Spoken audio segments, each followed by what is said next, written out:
My full name is Sunshine Marie Grandea Trinidad. I am a Bachelor of Science in Business Administration, major in International Marketing, American City University. I graduated year 2007. I am currently a Client Services Manager for Global Services Providers Market in Cisco Systems Inc. The headquarters is in the United States and I am based here in Manila. 14 years.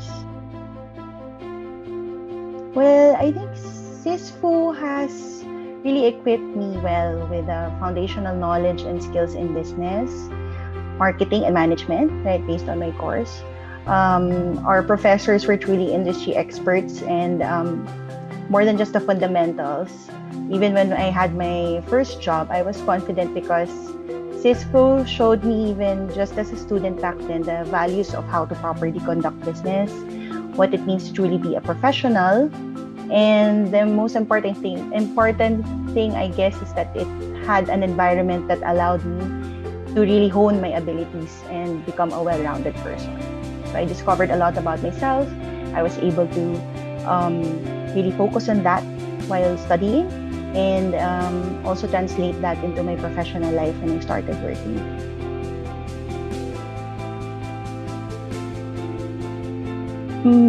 When I was still a student in SISFU, maybe I'll start with the high points. My high points were really excelling at my academics, of course. But more importantly, it was my time learning. I have a passion for learning. I like learning from everyone that I encounter or from things and from life. So when I was learning with our professors and fellow students who were all brilliant and have all the same passion in education, so I think that was the highest point.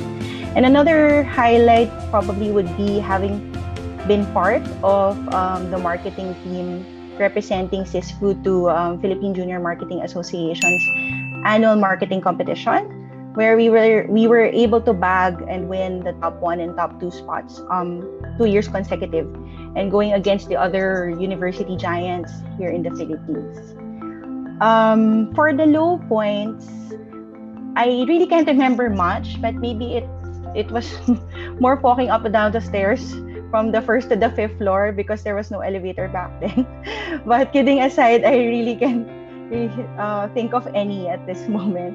Maybe more of financial issues because there were several occasions that I might have stopped for a term, or there were those threats because financially, even though I was an 80% scholar at that time, my father had just passed away and it was only my mom who was working, and we were four kids who she had to raise. So it was really still kind of SISFU for them to be flexible with the payment terms, and also to provide me that opportunity to be a scholar and to help us also get us through college, or get me by college at that time. I think it was mainly maintaining the right CGPA. I think it had to be 3.5 to 3.7 for me to continue being a scholar in SISFU. So of course, any typical college student at that time, other than focusing on studies, you have to deal with, so certain pressures, emotions, hormones, and other personal struggles. But I think how we put our paradigm, or we shift our paradigm into things, we were able, that challenge was easy to overcome because I remember our economics teacher, Professor Romel Del Mundo, in one of our classes saying that there's no such thing as a free lunch. And this was a basic rule of economics. That was what he said. And it resonated with me because I think that is also a principle in life too. So we have to continuously work hard for the privileges that we have in life, right? So as a scholar, it's not that I wasn't paying for 80% of my tuition, but of course we work hard. We have our scholar hours, and we maintain the grades, and we focus, and we really work hard to be able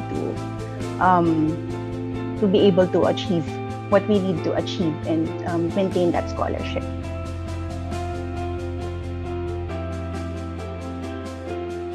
Okay, so I'll divide it into two parts. For the future graduates of SISFU, my message is to always strive to be the best version of yourself. Currently, we have the pandemic amidst us, and I think most of us would have found a new respect for life.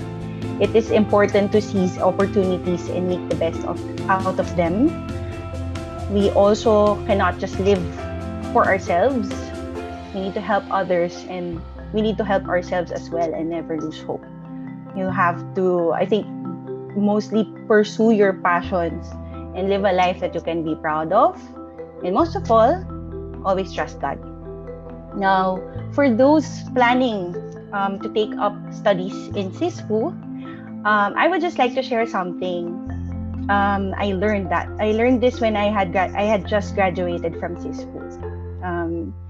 The story is I was applying from my previous company called IBM, and obviously they would usually look at candidates or fresh graduates that come from universities such as the other top 4 universities in the country. But when I was having the interview with my previous manager, she was, I guess she wasn't familiar with SISFU, and she was saying, "Where is this place? Where is SISFU?" And I said, it's in my hometown. It's in Las Piñas.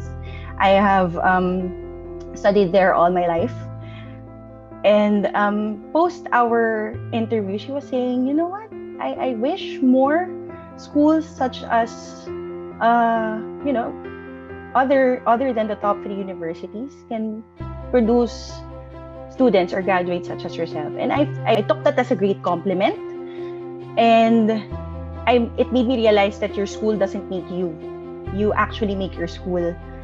And for most incoming college students, right, you feel that it's all about the prestige, it's the name, it's the fame of the school that makes you worthy. Or if you graduate from this particular, probably, I don't know, some would think about Ivy Leagues or other universities out there, that makes you significant or makes you more good or better candidate. I just want to say that it's really not all that important, and